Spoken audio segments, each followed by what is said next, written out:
আপনি বলেন এই যে এখানে যত লোক আছে সবাই সাক্ষী রেখে। দর্শক শ্রোতা, জামাই কিন্তু কট খাইছে। দর্শক শ্রোতা, ইতিমধ্যে আপনারা যে গণমাধ্যমে যে ভিডিও ক্লিপ দেখেছেন, শুরু থেকে যে ভিডিও ক্লিপের অংশ দেখেছেন, জামাই কিন্তু কট খাইছে। কিভাবে জামাই কট খাইলো? সুপ্রিয় দর্শক শ্রোতা, আসসালামু আলাইকুম। দেশে এবং প্রবাসে, দূরে এবং কাছে, যে যেখান থেকে আজকের এই ভিডিওগুলো দেখার জন্য প্লে করেছেন, সবাইকে আন্তরিক শুভেচ্ছা, অভিনন্দন। দর্শক শ্রোতা, শুরু থেকে কয়েকটি ভিডিও ক্লিপের অংশ দেখেছেন, একে একে সবগুলো ভিডিও আপনাদেরকে দেখাবো, কিন্তু আজকের এই ভিডিও নিয়ে কিছু কথা আপনাদের সাথে শেয়ার করব। অবশ্যই ভিডিওটি যারা দেখার জন্য প্লে করেছেন সবাইকে অনুরোধ করব সম্পূর্ণ ভিডিওটি কন্টিনিউ করবেন, কারণ বিশেষ কিছু তথ্য রয়েছে আজকের এই ভিডিওতে। ভিডিওটি টেনে টেনে দেখেন, হয়তো আপনারা কোনো কথা বুঝতে পারবেন না। দর্শক, তাই অনুরোধ করব সম্পূর্ণ ভিডিওটি টেনে দেখবেন না, কন্টিনিউ করবেন।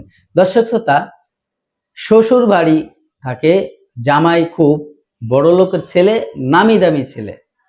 সেই জামাইয়ের কাজ ছিল সিটারি করা, বাটপারি করা, কার টাকা কিভাবে মেরে খাবে এবং কিভাবে কাউকে ঠকাবে, এই ধরনের চাকরিটাই তার ছিল। এভাবে দর্শক শ্রোতা, একে একে বিদেশের নাম করে অনেকের কাছ থেকে টাকা হাতিয়ে নিছে।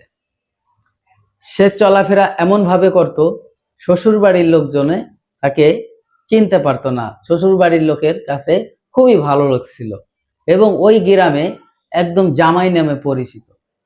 এমনই জামাই, কারণ যাকে দেখে তার পিছে টাকা ভাঙে, কোনো সমস্যা নাই, খুব ভালো ছেলে। কিন্তু সে এমন এমন কিছু কাজ করেছে, শ্বশুরের নাম ভাঙাইয়ে, অর্থাৎ শ্বশুরের সুনাম ভাঙাইয়ে জামাই চলতো। প্রিয় দর্শক, যেখানে শ্বশুরের নাম দিয়ে টাকা নেওয়া যেত সেখানে শ্বশুরের নাম দিত, শালা সুমিনদের নাম দিত।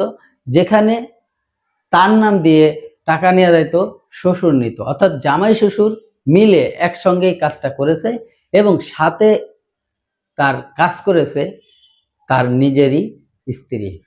তার নিজের স্ত্রীও দালাল হয়ে কাজ করেছে। বিশেষ করে এক এক সময় এমন এমন কিছু কথা বলতো যে পাওনাদারের সাথে তারা যেন কিছু বুঝতেই পারতো না। এইভাবেই অনেক দিন কেটে যায়।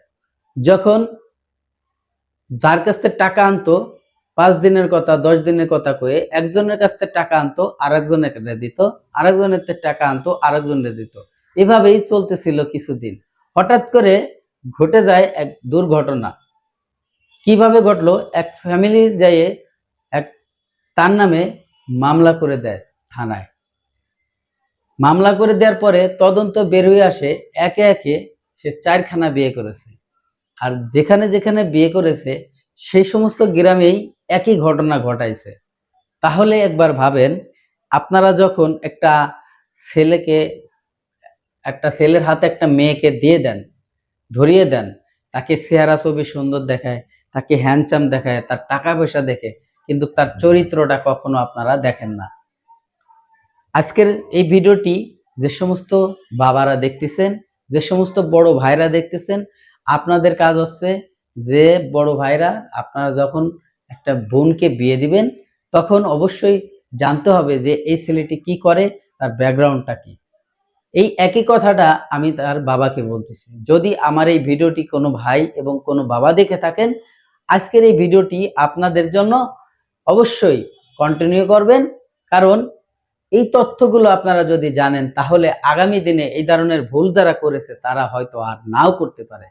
প্রিয় দর্শক, আমি আর বেশি কথা বাড়াইতে চাই না, চলে যাব সেই গুরুত্বপূর্ণ ভিডিওতে যাওয়ার আগে ছোট্ট করে একটি রিকোয়েস্ট করব দর্শক, আপনি যদি আমার চ্যানেলে নতুন বন্ধু হয়ে থাকেন, ভালো লাগলে চ্যানেলটিকে সাবস্ক্রাইব করে রাখবেন আর ভিডিওগুলো বেশি বেশি শেয়ার করে দেবেন বন্ধুদের মাঝে দেখার। আপনার আইনানুগ ব্যবস্থা নেবেন। না না, আপনি যদি আর না আসেন, আমি না আসলে আপনাদের আইনানুগ ব্যবস্থা নেবেন।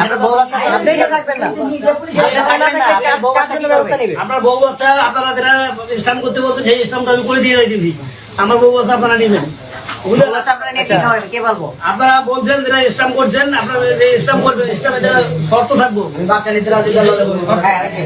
আপনি এই ব্যাপারে কি বলেন? আপনার হাজবেন্ড যে কথাগুলো বললো এটার সাথে কি আপনার সহমত? আপনার হাজবেন্ড টাকা নিয়ে আসবে, আমার ছেলেকে আমাকে নিয়ে যাবে। আপনি কি হন? আপনি কি হন? আপনি কার বাবা হন? বাবা হন। আপনি কি শুনতে পারছেন? এখানে কেউ আপনাদেরকে চাপ বা